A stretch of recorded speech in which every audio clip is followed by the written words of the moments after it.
आज का हमारा टॉपिक है डायरिया। बहुत ज़्यादा पूछे जाने वाला टॉपिक है हमारे, ठीक है। तो सबसे पहले बात करते हैं डायरिया की डेफिनेशन में ध्यान से सुनना, बस सुनते जाओ, राइटिंग भी गौर मत करो नोट्स की, बस ध्यान से सुनते जाओ, ठीक है। डायरिया की डेफिनेशन है passage of loose watery stool more than 3 times in a day, ठीक है। Passage of loose watery stool more than 3 times a day, ठीक है। इसको हम बोलेंगे डायरिया। और recurrent change in consistency of stool is diarrhoea. First is passage of loose watery stool more than 3 times a day is diarrhoea. और recurrent change in consistency of stool is diarrhoea. Cause basically 70% are caused by virus like rotavirus and 30% are bacterial, salmonella, fungal and parasitic. Now classification basically ये हम acute dysentery and persistent diarrhoea ये कर रहे हैं। अब इसके बाद हम वो भी करेंगे कि जो हमारा माइल्ड, मॉडरेट एंड सीवियर है, इस पे भी ये वाली क्लासिफिकेशन भी आगे चल के हम पढ़ेंगे, ठीक है। सबसे पहले ये वाली क्लासिफिकेशन देख लेते हैं। एक्यूट डायरिया परसिस्टेंट ऑफ 3 और more loose watery stool within 24 hours is acute diarrhoea. Dysentery bloody diarrhoea, visible blood और mucus present in dysentery. persistent diarrhea, episodes of diarrhea lasting more than 14 days, ठीक है। episodes of diarrhea lasting more than 14 days is persistent diarrhea. now etiological agent इतने सारे लिखने की ज़रूरत नहीं है आपको, ठीक है। जिसमें मैंने मार्किंग कर रखी है पेंसिल से वही कर लो, बस इतना काफ़ी है। 5 is enough. Rotavirus, E coli, salmonella, vibrio cholera, protozoans में जियार्डिया, एंटामीबा, ठीक है। It's enough. करने तो आपको और भी कर सकते हो आप, okay.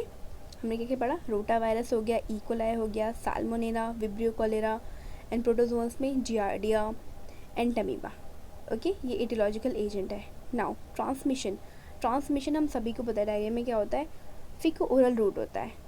Physical contact with infected person से भी, with infected faeces, not a person, infected faeces, ठीक है। Physical contact with infected faeces, उसी में ट्रांसमिशन देखा गया।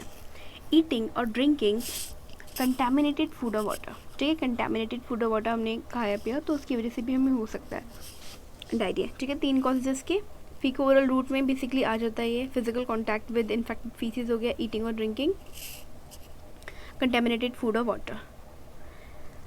पैथोफिजियोलॉजी, बेसिकली पैथोफिजियोलॉजी की आपको ज़रूरत नहीं है। अगर आपको पढ़ना है तो आप उसमें पढ़ सकते हैं, एग्जाम में नहीं भी लिखेंगे तो भी चलेगा। एक बार मैं पढ़ देती हूँ।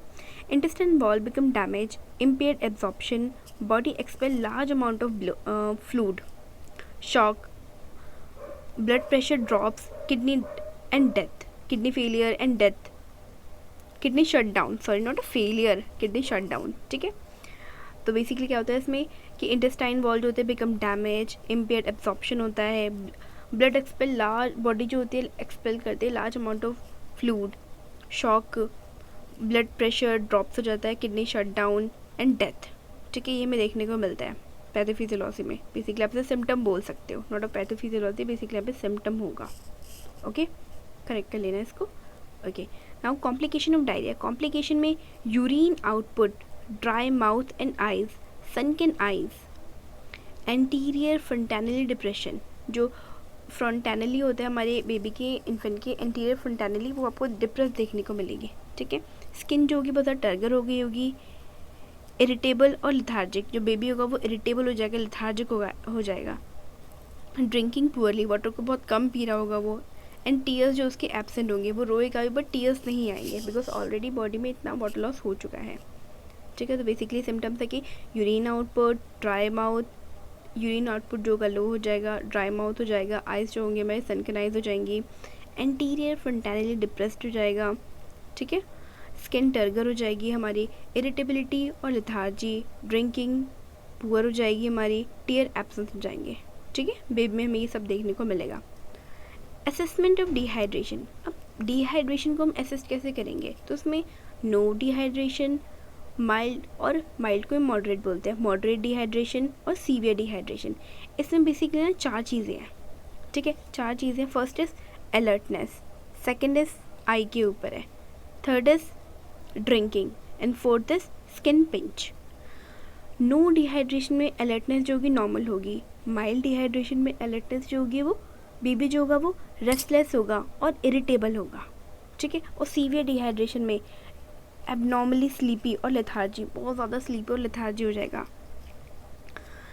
नो डिहाइड्रेशन में जो आइज़ होंगी नो सनकनाइज, कोई सनकनाइज हमें देखने को नहीं मिलेगी, माइल्ड में सनकनाइज देखने को मिलेंगी एंड सीवियर में भी सनकनाइज देखने को मिलेंगी।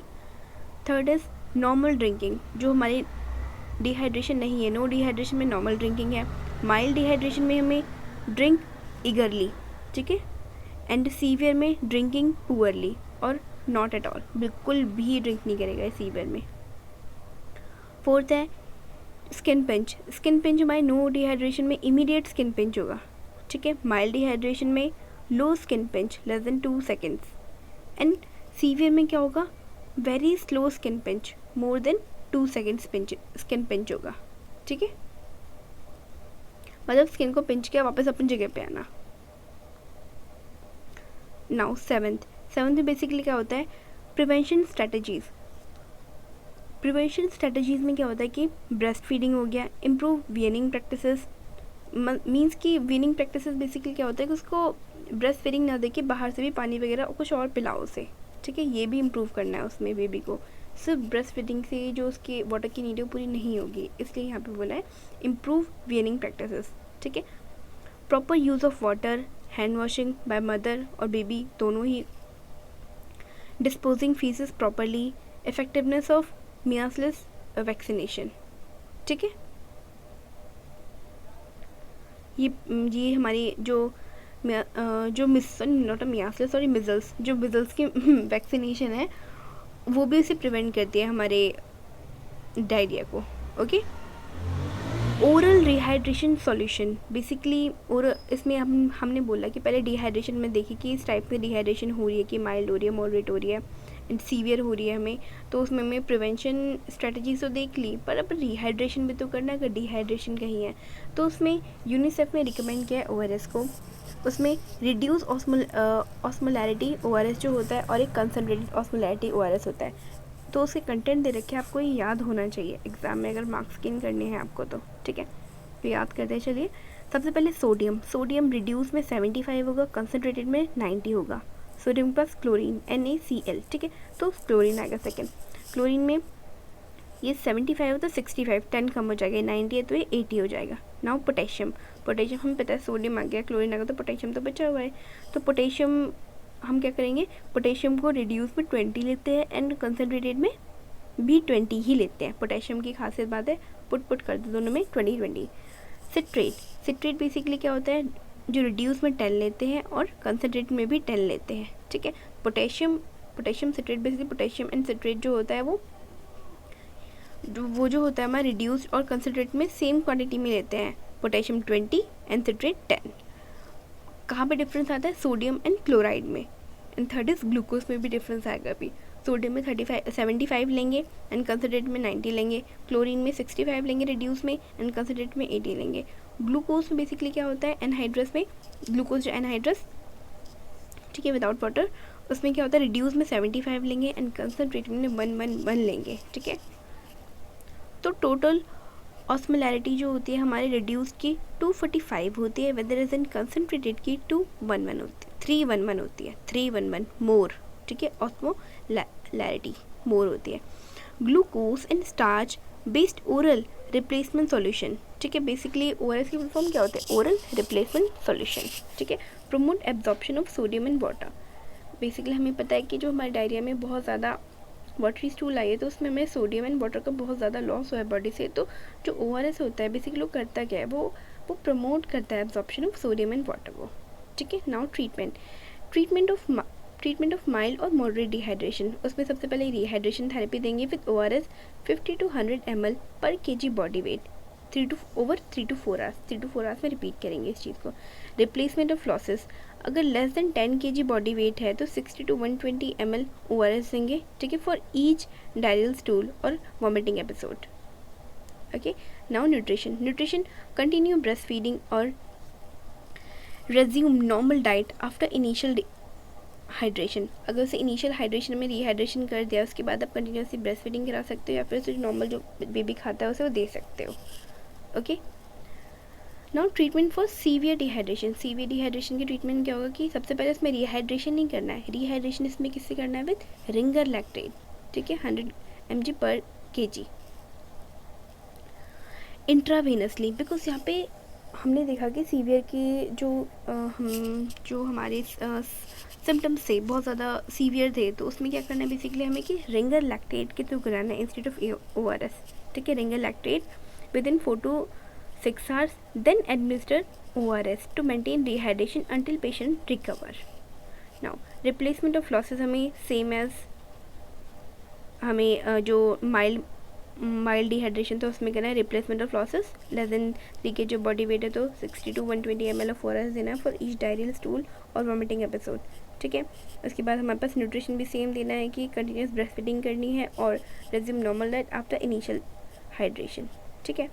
इसके बाद हाँ, डायरिया इन न्यूनेट, जो बेबी बिल्कुल न्यूनेट है उनमें डायरिया कैसे हो सकता है, इसके लिए छोटा सा एक नोट आप लास्ट में दे सकते हो कि कॉजेज़ क्या होते हैं। यहाँ पे बेसिकली हमें जो डिहाइड्रेशन इन न्यूनेट के छोटे छोटे कॉजेज़ हमें थोड़े दे रखे हैं, वो आपको थोड़ा पढ़ लो, इसको आप ऐड कर सकते हो फॉर गेनिंग मोर मार्क्स, ठीक है। तो बेसिकली सबसे पहले क्या होता है कि थोड़े से सिम्टम देख लो कि पैसेज ऑफ मतलब पास करता है वो स्टूल को सून आफ्टर फीड, जैसे फीड करेगा उसके बाद स्टूल को पास कर देगा। एक्सग्रेटेड गैस्ट्रोकोलिक रिफ्लेक्सेस, ठीक है, एक तो पैसेज ऑफ स्टूल जो होगा सून आफ्टर फीडिंग होगा और दूसरा है एक्सग्रेटेड गैस्ट्रोकोलिक रिफ्लेक्स, ठीक है, ये आपको देखने को मिलेगा बेबी में। इससे कॉज क्या होते हैं, कॉज होते हैं अगर मदर जो होती है टेक कर रही है एम्पिसिलिन, टेट्रासाइक्लिन, सर्टेन लैक्सेटिव, अगर मदर टेक कर रही है तो उसमें ये देखने को मिलता है, बिकॉज न्यूनेट सिर्फ और सिर्फ मदर की ब्रेस्ट फीडिंग पर ही डिपेंडेंट है, ठीक है। तो जो मदर लेंगी वो बेबी में जाएगा, तो मदर को इस कंडीशन में बिल्कुल सोच समझ के डाइट या फिर कोई भी मेडिसिन लेनी होती है। तो ये देखा गया कि न्यूनेट में जो डायरिया होता है बेसिकली उसमें क्या होता है, अगर मदर ने एम्पिसिलिन, टेट्रासाइक्लिन या फिर सर्टेन लैक्सेटिव ड्रग ली है तो उसके कारण हमें देखने को मिलता है intake of large quantity of glucose water with Honey, मतलब एंड हनी, ठीक है, intake of large quantity of glucose water ले लिया, फिर हनी हो गया। इन्फेक्टेड डायरिया इन बॉटल फीड बेबीज़ में हमें इन्फेक्टेड डायरिया देखने को मिलता है। ओवर फीडिंग और सीरियस अंडर फीडिंग, ठीक है, जैसे आपने ओवर फीडिंग कर दी, बच्चों को बार बार फीडिंग करा रहे हो, वो नहीं करना चाहता फिर भी करा रहे हो या फिर उसे करा ही नहीं रहे हो, तो ये भी एक कॉज है हमारे न्यूनेटल डायरिया का, ठीक है। Congenital thyrotoxicosis and maternal drug addiction, ठीक है, इसकी वजह से हमें देखने को मिलता है हमारा डायरिया इन न्यूनेट। तो बेसिकली हमने क्या पढ़ा, सबसे पहले हम डायरिया की डेफिनेशन पढ़ी, the passage of loose watery stool more than 3 times a day या फिर recurrent change in the consistency of stool. Causes देखिए हमने, कॉजेज के यहीं पे आप ये बैक्टीरिया के बारे में इटियोलॉजिकल एजेंट लिख सकते हो, ठीक है। उसके बाद हमने देखा कि एक्यूट हो गया डिसेंट्री हो गया एंड परसिस्टेंट डायरिया, ये हमने देखा। उसके बाद हमने देखा कि इसकी ट्रांसमिशन कैसे होता है, ये पैथोफिजियोलॉजी नहीं है, ये सिम्टम्स है, ठीक है। इंटेस्टाइनल वॉल जो डैमेज हो जाते हैं, इम्पेयर्ड एब्जॉर्प्शन हो जाता है, body expel large amount of fluid, shock, blood pressure drop हो जाता है, किडनी शट डाउन हो जाती है एंड डेथ देखने को मिलती है। कॉम्प्लिकेशन ऑफ डायरिया हमने देखा। उसके बाद हमने देखा कि कॉम्प्लिकेशन बहुत अच्छा है कि आपको जो एंटीरियर फेंटालिया बेबी की वो डिप्रेस दिखेगी, सनकनाइज दिखेगी, स्किन जो कि बिल्कुल डर्क हो जाएगी एंड इरिटेबल लेथार्जिक हमें चाइल्ड देखने को मिलेगा। ड्रिंक बहुत ज़्यादा पुअर करेगा, बहुत कम ही पानी पिएगा एंड टीयर्स बिल्कुल एब्सेंट होगी जितना भी रोले। एंड उस पर असेसमेंट ऑफ डायरिया किया, उसकी 4 चीज़ें हमने देखी, अलर्टनेस हो गया, आइज़ हो गया second, and third is drinking and fourth is skin pinch, ठीक है। अलर्टनेस हमने सब देख लिया कि no rehydration mild and severe में कैसी होती है, and then eyes and then drinking and then skin pinch, okay. उसके बाद प्रिवेंशन स्ट्रैटेजीज हमने देखी कि ब्रेस्ट फीडिंग करा सकते हैं उसे और इम्प्रूव करते हैं वेनिंग प्रैक्टिसेस की अदर सोर्सेज से भी, जैसे दाल का सूप हो गया, फिर ऐसी कोई चीज़, पानी हो गया, लिक्विड डाइट से दे सकते हैं ताकि बेबी को जो डिहाइड्रेशन मतलब जितना भी वाटर लॉस हो उसे प्रिवेंट कर सके। एंड थर्ड इज हमने देखा कि ओरल डिहाइड्रेशन सॉल्यूशन में हमारे यूनिसेफ ने क्या बोल रखा है, तो हमने ORS के बारे में देखा कि reduce osmolarity and concentrated osmolarity में क्या डिफरेंस है और क्या है उसमें। तो हमें वो सब देखा कि सोडियम एंड क्लोरीन है, बस इन दोनों में वेरीफिकेशन मतलब वेरी कर रहे हैं। एंड ग्लूकोज, ठीक है, ये वेरी कर रहे हैं। ग्लूकोज देखो जो रिड्यूस है उसमें सेम बिल्कुल सोडियम की तरह ही है, 75 ही लेना है। क्लोरीन 65 है, पोटेशियम 20 है, सिट्रेट 10 है। एंड हमें कंसनट्रेट में हमने देखा कि सोडियम जो है 90 हो जाता है हमारा, और ग्लूकोज जहाँ पे 111 है, ठीक है। क्लोरीन हमारा 80 हो जाता है, 10 कम हो जाता है। पोटेशियम जो 20 हो रहता है, एंड सिट्रेट 20 रहता है, 10 रहता है, सॉरी, ठीक है। टोटल ऑस्मोलैरिटी हमारी जो रिड्यूस्ड है उसकी हमारी 245 हो जाती है, और जो हमारे कंसनट्रेटेड है उसकी 311 हो जाती है, ठीक है। तो यहाँ पे हमने ये देखा कि जो ORS बेसिकली करता है क्या, एब्जॉर्ब करता है सोडियम एंड वाटर को। नाउ हमें ट्रीटमेंट ऑफ माइल्ड देखी कि उसमें सबसे पहले डिहाइड्रेशन करनी है, उसके बाद रिप्लेसमेंट ऑफ लॉस करना है, फिर न्यूट्रिशन देना है। ट्रीटमेंट ऑफ सीवियर हमने देखी कि सीवियर सबसे पहले ऐसा नहीं कि उसके रिहाइड्रेट करने में लगे, नहीं, उससे पहले रिंगर लैक्टेट की ज़रूरत है वहाँ पे, ठीक है। रिंगर लैक्टेट देंगे उसे इंट्रावेनसली। इतनी गंदी कंडीशन है बेबी की, मतलब इतनी सीवियर कंडीशन, नॉट गंदी, सीवियर कंडीशन है बेबी की, ठीक है। तो उसमें पे रिंगर लैक्टेट देंगे within 4 to 5 hours, and then administer करेंगे ORS को, ठीक है। उसका रिप्लेसमेंट ऑफ लॉस जो है वो सेम एज माइल्ड की तरह है, एंड देन न्यूट्रिशन भी सेम एज है। उसके बाद हम सेम एज माइल्ड की तरह है। उस पर डायरिया में न्यूनिट देखा कि सिकोसिस क्या होता है, तो 2 सिम्टम्स होते हैं, ठीक है। सो आप पढ़ लो इसे, ठीक है, इसके स्क्रीनशॉट आप ले सकते हो। So thank you so much guys for watching this video, stay connected for more videos, and like, share and subscribe our channel. And within 15 days हम सारे पीरियड के टॉपिक यहाँ पे डालने की कोशिश करेंगे। So ready for exam in August. So take care, bye.